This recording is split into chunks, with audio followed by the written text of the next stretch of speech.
हर हर महादेव। हर व्यक्ति की तरह मेरा भी सपना था केदारनाथ जाने का, क्योंकि हमने भी सुना था कि वहाँ स्वर्ग से हवा आती है। फिर क्या, हमने भी ठान लिया कि यार हम भी केदारनाथ जाएंगे। लेकिन हमें क्या पता था कि हमारा ये सफ़र इतना लंबा हो जाएगा।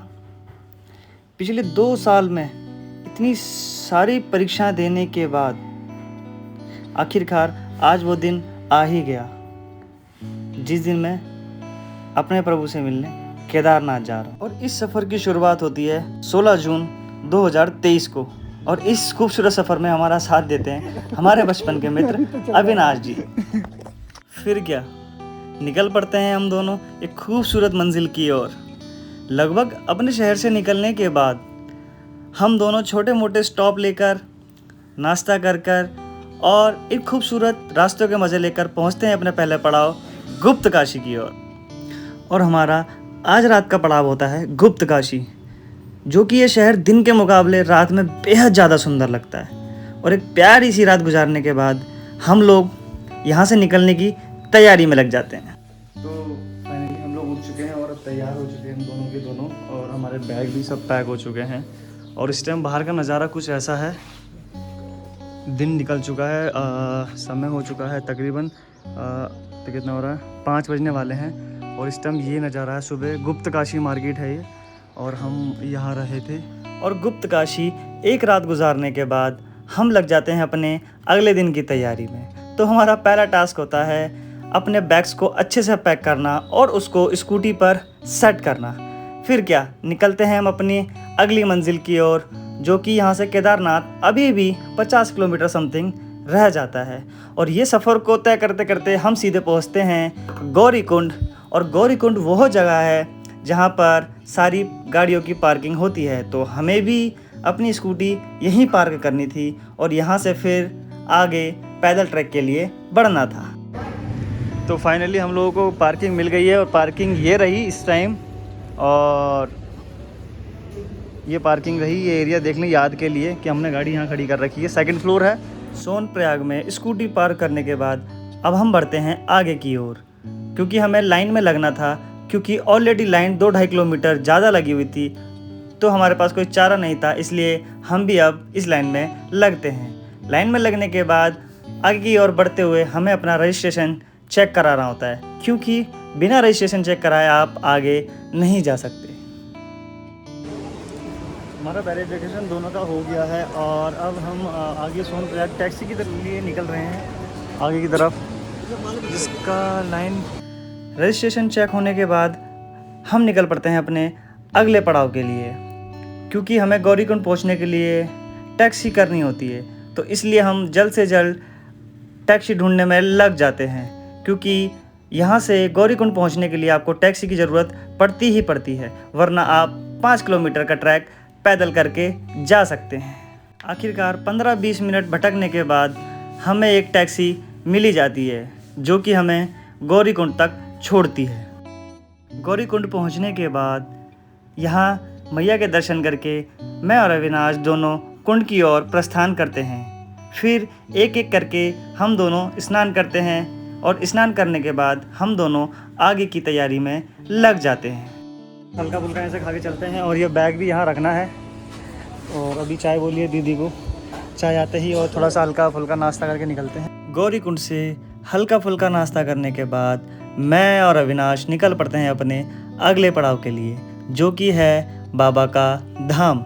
और वहाँ तक पहुँचने के लिए हमको 16 किलोमीटर का ट्रैक चलकर जाना पड़ता है। परंतु असलियत में ये ट्रैक 16 किलोमीटर का ना होकर 22 किलोमीटर या उससे ज़्यादा का है। लेकिन हमें क्या, हमें तो बाबा के धाम पहुँचना था, और वहाँ तक पहुँचने के लिए हमें 9 घंटे का समय लगा। थोड़ा थोड़ा रुक कर और चाय बिस्कुट का आनंद लेते लेते और इन खूबसूरत वादियों का आनंद लेते लेते, क्योंकि ये नज़ारे हमें दोबारा फिर कब मिले क्या जाने, शाम को हम पहुँचते हैं सीधे बाबा के धाम, जिसे देखकर हमारी सारी थकान मिट जाती है। दर्शन करने के लिए पूरा इतने दिनों की क्या बोलूँ, शब्द बिल्कुल नहीं है। तकरीबन 2 साल से इस चीज़ का प्लान बन रहा है मेरा केदारनाथ के लिए। फाइनली आज वो दिन आ गया, और बाबा के सकुशल दर्शन करने के बाद मैं और अविनाश निकलते हैं अपनी रात्रि के विश्राम की जगह, जो कि हमने पहले ही बुक कर दी थी। और यहाँ पर थोड़ी देर विश्राम करने के बाद हम लोग निकलते हैं आगे खाना खाने के लिए। तो जी फाइनली हम लोगों ने खाना खा लिया है।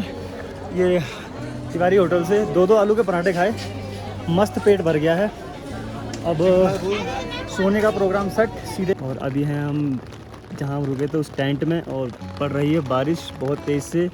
बारिश समथिंग मेरे ख्याल से 1 बजे से पड़ रही है, और ये सब बुरा हाल हो चुका है। हम केदारनाथ की यह पहली रात हमारी उतनी अच्छी तो नहीं गुजरी, लेकिन मैं और अविनाश दोनों हिम्मत जुटाते हैं, प्रसाद खरीदकर फिर से लाइन में लग जाते हैं। और आधे 1 घंटे बाद लाइन में लगकर हमें आखिरकार प्रभु के गर्भगृह के दर्शन हो ही जाते हैं।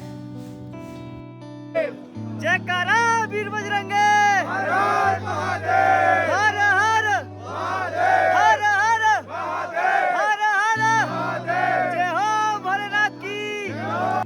बाबा के गर्भगृह के सकुशल दर्शन करने के बाद मैं और अविनाश दोनों यहाँ से अपनी ढेर सारी यादें अपने फ़ोन में कैद करने के लिए शुरू हो जाते हैं। यहाँ पर हम दोनों ने एक दूसरे की बहुत अच्छी अच्छी फ़ोटोज़ खींची और वीडियोज़ बनाए, ताकि उन यादों को हम हमेशा हमेशा के लिए अपने साथ संजोकर रख सकें। फिर उसके बाद हम निकलते हैं भैरव बाबा के मंदिर की ओर, जो कि केदारनाथ से थोड़ी सी 2-2.5 किलोमीटर के ऊपर पहाड़ी पर बसते हैं। वहाँ जाकर मैं और अविनाश दोनों ने भैरव बाबा के सकुशल दर्शन किए, और दर्शन करने के बाद हम लोग यहाँ से आगे की ओर बढ़ना शुरू होते हैं।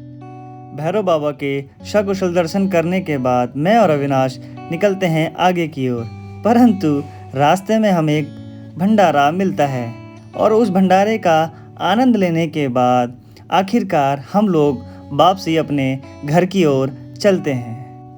और हमारा ये सफ़र बहुत ही शानदार और यादगार रहा, जो कि हमें जीवन भर याद रहेगा कि कितनी कितनी परेशानियों से हम बाबा के धाम पहुँचे, और कितने ही आशीर्वादों के साथ हम वहाँ से वापस आए।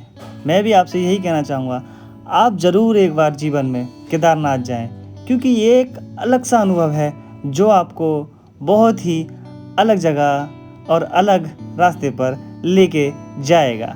जय हो केदारनाथ बाबा की।